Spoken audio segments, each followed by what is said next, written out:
Aranya and Yvonne exchange a look when Timo leads Tal out, and it's not difficult to tell what they're thinking. Something spooked him, and spooked him good. I just can't imagine what. He was unhappy about the affinity broadening, but I think this is something well beyond that. Timo quickly returns once Tal is gone, and he doesn't waste any time. "What do you think has him worried?" he asks my residents, but they can both only shrug. "Whatever it was plain as soon as he laid eyes on the core," points out Yvonne, and Aranya nods before giving her 2 cents. "Nothing about the core seems out of the line with the legends, but I haven't seen any other cores to be able to compare. The inspector has probably seen more cores than even most in his field. He's pretty knowledgeable, it seems." Yeah, which makes me concerned. Do I have core cancer or something? I think he'd tell us if that was the case. I just hope that whatever scared him is something he can keep secret. If he entered a geas with me over information, he's probably entered one with his guild too. Tal. The elf lets his feet slowly guide him home as his mind races. Even so late at night, Fordok is safe enough that he doesn't have to worry about potential muggers trying to stop him, and generally low enough level he wouldn't need to worry about muggers who actually might try. It's part of why he likes it here. It's quiet for the most part. Sure, there was Never Rest and Hullbreak, but the cemetery was mostly contained. Even with the painful memories from Hullbreak, it's content to keep to itself and ignore the world around it. After what he saw in Therium's core, though, he worries for the peace and quiet of not only the town, but the kingdom as well, maybe even the world. He shakes himself to keep his imagination from running away from him, and tries to process what he saw in the core. He had heard that Fate Affinity dungeons could produce visions, but he never expected Therium to give him one. If only he could fathom what he saw. It started simple enough. The layered swirling orange depths almost seemed to part and showed him... he's not sure. Perhaps even stranger is that it didn't seem to be deliberately done. Timo didn't give him any cryptic or sarcastic clues to what he saw. There were no knowing looks from the residents from having their own visions. He's just glad they didn't try to press why he needed to go. It wasn't his most subtle of exits, but he needed to get some fresh air and try to make sense of what he saw. It hurts to try to remember the details, so Tal tries to focus more on the big picture. Timo has talked about being hurt from trying to understand some of the things Therium does and thinks, and the elf isn't in a hurry to test how resilient he is to mental damage. So what can he understand about what he saw? Danger, for starters. The talk of expanding the affinities available to his scions may only be scratching the surface of the danger that Therium poses.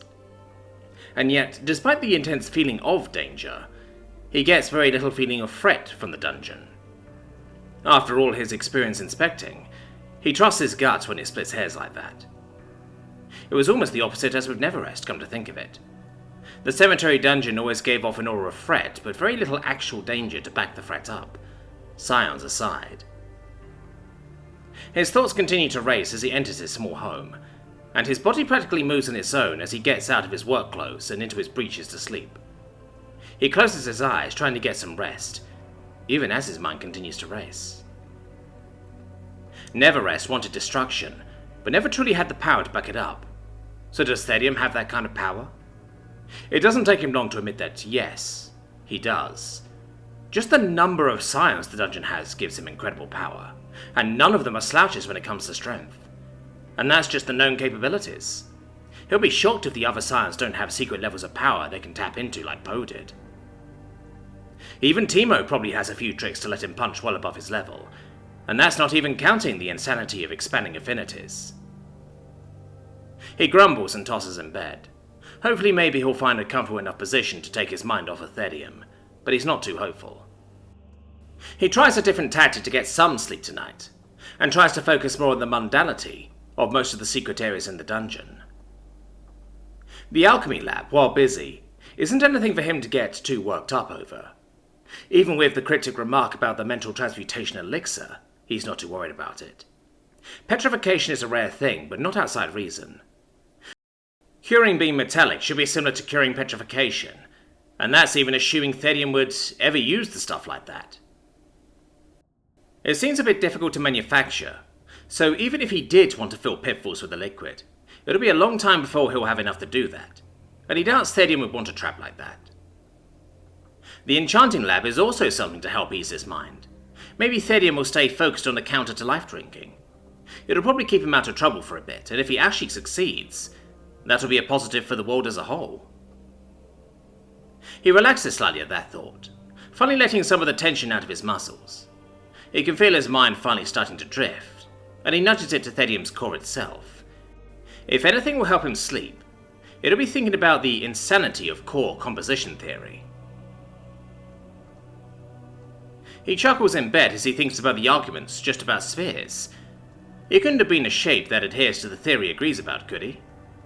Facets of a core are generally taken to be how complex the thought of a dungeon is, how many ways it tries to approach a problem.